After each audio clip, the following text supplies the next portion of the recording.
ሚስቴ ልትፈታኝ ነው በግንኙነት አለመጣጣም ምክንያት። ምንድነው የግንኙነት አለመጣጣም ማለት ወይም ሴክሹዋል ኢንኮምፓቲቢሊቲ የሚባለው?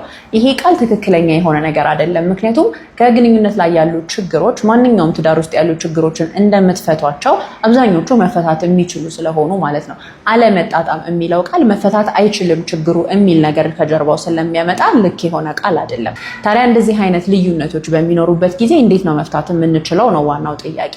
መነጋገር፣ እርስ በርስ ማውራት፣ እሷ የምትፈልገውን ማድረግ፣ እርሱ የሚፈልገውን ማድረግ፣ ኮምፕሮማይዝ ማድረግ፣ እነዚህ ነገሮች ወሳኝ ናቸው። ከዛ በተጨማሪ ግን የስንፈተ ወሲብ አይነቶች ካሉ ደግሞ ለነሱ የሕክምና እርዳታን ማግኘት ያስፈልጋል ማለት ነው። በፍጹም በእርግዝና ወቅት መመገብ የሌሉባቸው ምግቦች ምን ናቸው? እንግዲህ በእርግዝና ወቅት መብላት የማይመከሩ ምግቦች ምን እንደሆኑ እናያለን። የመጀመሪያው ጥሬ ምግቦች ወይም ደግሞ አንደር ኩክድ የሆኑ ስቲምድ ብቻ የሆኑ ምግቦች በእርግዝና ወቅት አይመከሩም። ስለዚህ እንደ ጥሬ ስጋ ያሉ ምግቦች ጭራሽኑ የማይመከሩ ምግቦች ናቸው ማለት ነው። እንዲሁም ደግሞ ጥሬ እንቁላል፣ አንፓስቸራይዝድ የሆነ ወተት፣ ከጥሬ እንቁላል የሚሰሩ ማንኛውም ነገር እንደ ማዮኒዝ ያሉ ነገሮች ለኢንፌክሽን ስለሚዳርጉ የተፈቀዱ አይደሉም ማለት ነው። እንዲሁም ደግሞ ቡና፣ ከመጠን በላይ የሆነ ቡና መውሰድ ለውርጃ እንዲሁም ደግሞ ጽንሱ እንዲቀጭ ስለሚያደርግ ይህም ደግሞ የተፈቀደ አይደለም ማለት ነው። ከዚህም በተጨማሪ ደግሞ አልኮሆል በፍጹም መጠኑ ይህ ነው በሚባል ደረጃ አይደለም፣ በፍጹም መወሰድ የሌለበት ነገር ነው ማለት ነው። ነፍሰ ጡር መሆንሽን በምን ልታውቂ ትችያለሽ? ዛሬ አንዲት ሴት በመጀመሪያ የእርግዝና ወቅቶች የሚሰማትን ስሜቶች እንወያያለን። የአብዛኛው ሰው ምልክት እንግዲህ የመጀመሪያ የሚሆነው የወር አበባ መቅረት ነው። ከዚህም ጋር ደግሞ ተያይዘው ከወትሮ ለየት ያለ የድካም ስሜት፣ ማቅለሽለሽ፣ ማስመለት ስሜት ካለ እንዲሁም ደግሞ የጡት አካባቢ ማበጥ፣ ህመም ስሜት መሰማት፣ ጫፍ አካባቢ ከወትሮ ለየት ያለ ጥቁረት ካለ፣ ሽንት ቶሎ መምጣት ካለ እነዚህ የእርግዝና ምልክቶች ሊሆኑ ይችላሉ። እንዲሁም ደግሞ ብዙም ባይሆን ግን ደግሞ ጽንሱ ወደ ማህፀን ግድግዳ በሚጣበቅበት ጊዜ የተወሰነ ደም ሊኖር ይችላል። ስለዚህ ይህንን አይነት ምልክት የሚኖርሽ ከሆነ አቅራቢያሽ ያለ ጤና ጣቢያ ወይም ፋርማሲ በመሄድ የእርግዝና ምርመራ አድርገሽ እርግዝና መኖሩን ቼክ ማድረግ ይኖርብሻል። እርግዝና መኖሩ ከተረጋገጠ ደግሞ ያው ሁሌም እንደምንለው ወደ ጤና ተቋም በመሄድ ክትትል ማድረግ ያስፈልጋል። ከማህፀን የሚወጣ ፈሳሽ ሁሉ አደጋ አለው? እንግዲህ ከማህፀን ስለሚወጣ ፈሳሽ የምንወያይ ይሆናል። ኖርማሊ አንዲት ሴት በተለያየ የወር አበባ ዑደቷ ውስጥ የማህፀን ፈሳሽ ይኖራታል። አንዳንዴ ወፈር ሊል ይችላል፣ አንዳንዴ ደግሞ ዘለግ ያለ ሊሆን ይችላል። እንደዚህ አይነት ፈሳሾችም ኖርማል ብለን ልንወስዳቸው እንችላለን። ነጭ ከሆነ ሽታ ከሌለው እንደ ኖርማል ልንወስዳቸው እንችላለን። ነገር ግን ከለሩን የቀየረ ቢጫማ ከሆነ፣ ቺዝ ላይ ከሆነ እንዲሁም ደግሞ እዛ ቦታ ላይ ማቃጠል፣ ማሳከክ፣ እጅጉኑ ደግሞ ሽታ ያለው ከሆነ ይህ የህመም ምልክቶች ስለሚሆኑ ወደ ጤና ጣቢያ ወይም ደግሞ አቅራቢያ ወዳለ ጤና ተቋም በመሄድ መታየትና መታከም ይኖርባታል። ወደ 9 ወር እየገባሽ ነው። እንግዲያውስ ይህንን ቪዲዮ መመልከት ይኖርብሻል። እንግዲህ አንዲት ሴት የመውለጃዋ ጊዜ በሚቃረብበት ጊዜ የምታሳያቸው ምልክቶች እንማማራለን። የመጀመሪያውና ዋነኛው ምንድነው? ጽንሱ የሚወለድበትን ፖዚሽን የሚያስተካክልበት ነው። በአብዛኛው ጊዜ ጽንስ በሚመጣበት ጊዜ በጭንቅላቱ ስለሆነ ወደ ታችኛው ክፍል ዝቅ እያለ ይሄዳል ማለት ነው። ይህ ሲሆን ቀድሞውን የነበሯት ይሄ መተንፈስ መቸገር፣ ደረት ላይ ያዝ የማድረግ ስሜቶች ቀለል የሚሉበት ጊዜ ነው። እንዲሁም ደግሞ ዳሌዋ ላላ ማለት ይጀምራል። ራሱን ለምጥ እያዘጋጀ ስለሆነ ቦታውን ስለሚያስተካክል ጎንና ጎን ጋር ህመም፣ ጀርባ ጋር ህመም ሊኖር ይችላል። እንዲሁም ደግሞ ሄድ መለስ እያለ የምጥ አይነት የሚመስል ስሜት፣ ነገር ግን ወክ በምታረግበት ጊዜ ወይ ሙቅ ውሃ ሻወር በምትወስድበት ጊዜ እንትን የሚል ህመም ይኖራታል። እንደ ቁርጠት አይነት ህመም ይኖራታል።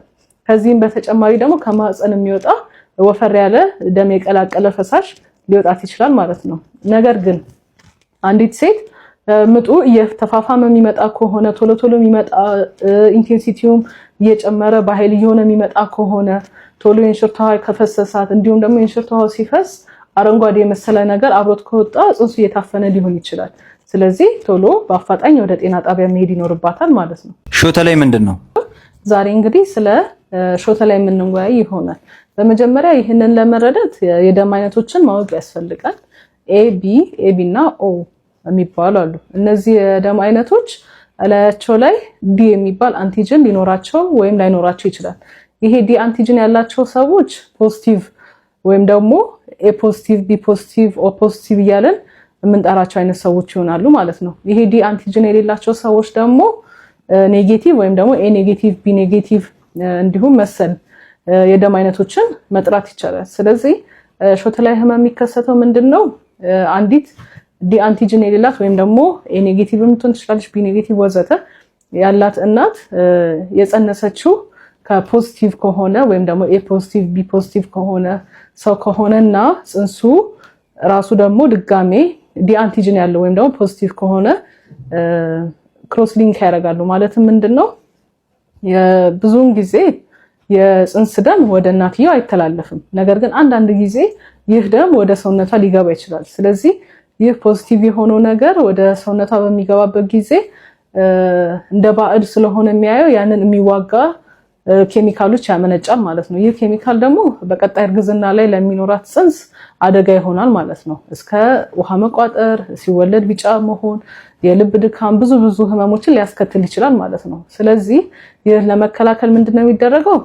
አንዲት እናት ክትትል በምትጀምርበት ጊዜ የእሷ የደም አይነትና የባሏ የደም አይነት ይታወቃል ማለት ነው። ከዛ በኋላ የእሷ ኔጌቲቭ ሆኖ የእሱ ፖዚቲቭ ከሆነ የሚደረገው በ28ኛ ሳምንት ላይ ኢንዳይሬክት ኮምብስ ቴስት የሚባል ምርመራ ይደረግላታል እና ያ ምርመራ ምንድነው የሚያገለግለው? ይህች ሴት ለእንደዚህ አይነት ነገር ተጋልጣለች ወይስ አልተጋለጠችም ነው።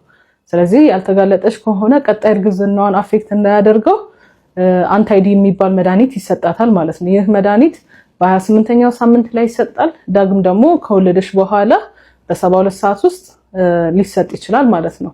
እንዲሁም ደግሞ ውርጃ ከገጠማት፣ ከፍተኛ የሆነ ደም መፍሰስ ከገጠማት፣ ከማፀን ውጭ ያለ እርግዝና ካለ ለቀጣይ እርግዝና እንዲረዳት ሲባል ይህ አንታይዲ መድኃኒት ሊሰጣት ይችላል ማለት ነው።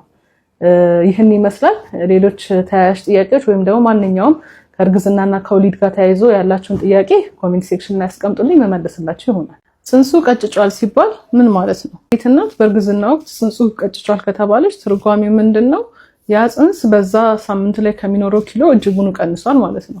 ለዚህ ደግሞ የተለያዩ ምክንያቶች ይኖሩታል። በእናትየው ላይ ባለ ችግር ሊሆን ይችላል፣ እንግዲህ ልጁ ላይ በሚኖር ችግር፣ እንዲሁም ደግሞ ከጽንሱ ጋር የተገናኘ ችግር ሊሆን ይችላል። በእናትየው በኩል ስንመጣ አንደኛ ደም ግፊት ሊሆን ይችላል፣ ደም ማነስ ሊሆን ይችላል፣ አልኮል የምትጠቀም ከሆነ፣ ሲጋራ የምታጨስ ከሆነ፣ አመጋገባ፣ ብዙ ምክንያቶች ሊኖሩት ይችላሉ። እንዲሁም ደግሞ እንግዲህ ልጁ በቂ የሆነ ደም ከእናትየው ወደ ልጁ ማያስተላልፍ ከሆነ ያ ራሱ አንድ ምክንያት ሊሆን ይችላል። ጽንሱ ጋር የተገናኘ ኢንፌክሽን ወይም ደግሞ ሌሎች ችግሮች ካሉ ይህ ሁሉ መንስኤ ምክንያቶች ይሆናሉ ማለት ነው። ስለዚህ ይህች እናት ማድረግ የሚኖርባት አንደኛ ክትትሏን በአግባቡ መከታተል ነው። በተለይም ደግሞ አልትራሳውንድ ቪዚቶቿን ሚስ ማድረግ የለባትም። እንዲሁም ደግሞ አመጋገቧን ማስተካከል ይኖርባታል፣ እረፍት ማድረግ ይኖርባታል። ከዛም ውጪ ደግሞ ክትትል ማድረግ ይኖርባታል፣ የጽንሱን እንቅስቃሴ ማለት ነው። ስለዚህ የጽንሱ እንቅስቃሴ የሚቀንስ ከሆነ ወይም ደግሞ በባለፈው ያየነው የአደጋ ጊዜ ምልክቶች ወይም ደግሞ ዴንጀር ሳይንስ ኦፍ ፕሬግናንሲ የምንላቸው ካሉ በአፋጣኝ ወደ ሆስፒታል መታየት ይኖርባታል። ከዚህም በተጨማሪ በሐኪሟ የታዘዘላት የደም ግፊት እንዲሁም ሌሎች መድኃኒቶች ካሉ ሳታቋርጥ መውሰድ ይኖርባታል። እንዲሁም ደግሞ ከሐኪሟ ጋር በመነጋገር መቼ ላይ መውለድ እንዳለባት ማወቅ ይኖርባታል።